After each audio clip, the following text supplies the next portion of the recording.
Cos'è la torsione di punta? Scopriamo cosa significa e quali sono le cause del malore che ha colpito il calciatore Edoardo Bove.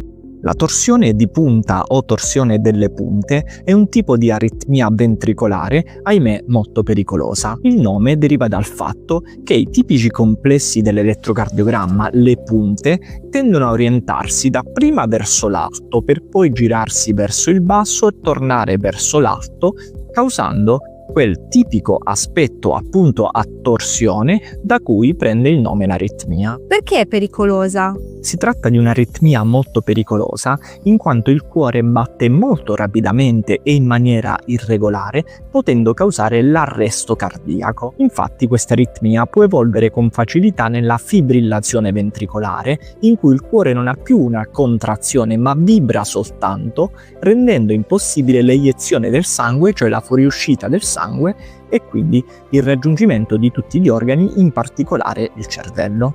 Quali sono le cause? La torsione di punta è spesso causata dall'allungamento di un intervallo dell'elettrocardiogramma che si chiama QT. Può essere dovuto a cause congenite, cioè dovute alla nascita come alterazioni genetiche, oppure acquisite. Tra quelle acquisite più ricorrenti troviamo l'utilizzo di alcuni farmaci, ma soprattutto l'ipopotassiemia, cioè i bassi valori di potassio nel sangue.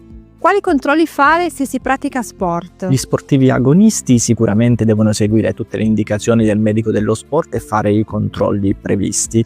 Per chi fa invece sport non agonistico o amatoriale è indicato almeno fare un elettrocardiogramma annuale e un'ecocardiografia laddove è indicata. L'Italia è uno dei paesi che nel mondo tiene di più alla medicina sportiva e ai controlli, nonostante ciò purtroppo alcuni casi non sono del tutto prevedibili.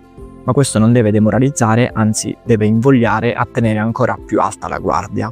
Sperando di aver chiarito alcuni punti di un argomento così ostico, non ci resta che fare i migliori auguri di pronta guarigione ad Edoardo Bove ed esprimere la massima vicinanza a lui e a tutti i suoi cari.